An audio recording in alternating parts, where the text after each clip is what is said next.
Hello बच्चों, let's read this question.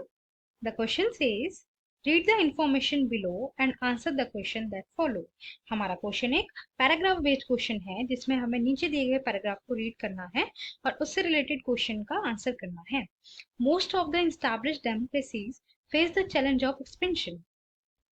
Establish democracy जो है वो चैलेंज ऑफ एक्सपेंशन को फेस करती है. This involves applying the basic principle of democratic government across all the regions and different social groups and various institution. इसके अंदर involve होता है डेमोक्रेसी के बेसिक प्रिंसिपल्स को अप्लाई करना सभी रीजन्स के अंदर, सोशल ग्रुप्स के अंदर और इंस्टीट्यूशंस के अंदर.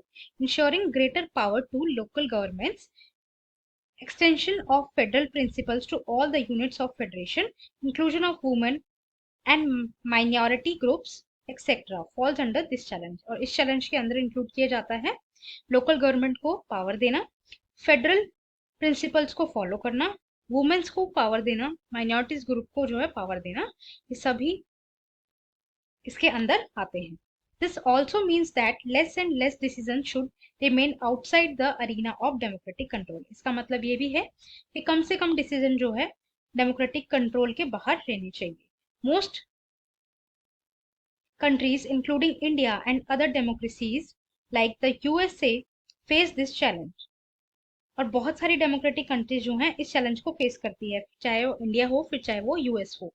The third challenge of deepening of democracy is faced by every democracy in one form और अनदर. और ये जो है चैलेंज ऑफ एक्सपेंशन है वो थर्ड चैलेंज है डेमोक्रेसी का. ये फेस किया जाता है सभी डेमोक्रेसीज के थ्रू, चाहे वो उसकी वन फॉर्म हो या another form. This involves strengthening of institutions and practices of democracy. इसके अंदर इन्वॉल्व होता है इंस्टीट्यूशन को मजबूत करना, डेमोक्रेसी की प्रैक्टिस को बढ़ावा देना. This should happen in such a way that people can realise their expectations of democracy.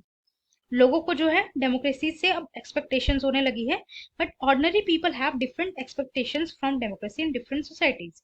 लेकिन जो आम लोग हैं उनको डिफरेंट डिफरेंट एक्सपेक्टेशंस होती है डिफरेंट डिफरेंट सोसाइटीज के अंदर.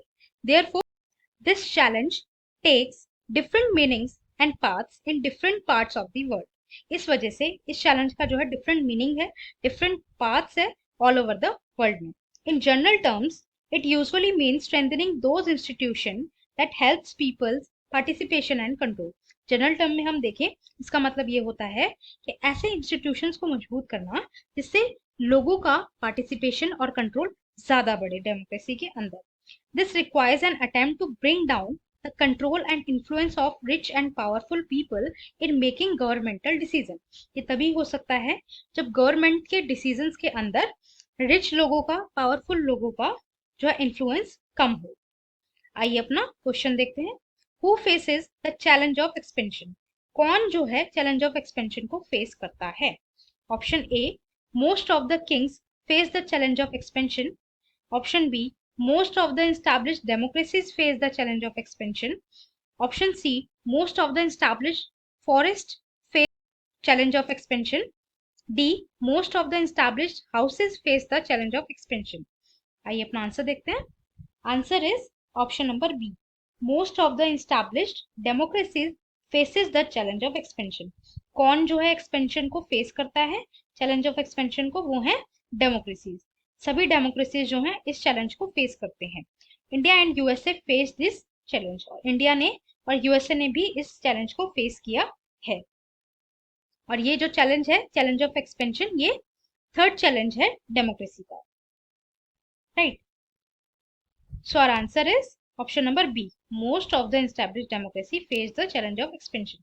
ये हमारा करेक्ट आंसर है. सो हमारा ऑप्शन ए जो है वो एलिमिनेट हो जाएगा, ऑप्शन सी भी एलिमिनेट हो जाएगा एंड ऑप्शन डी भी एलिमिनेट हो जाएगा. हमारा फाइनल ऑप्शन बचेगा ऑप्शन बी.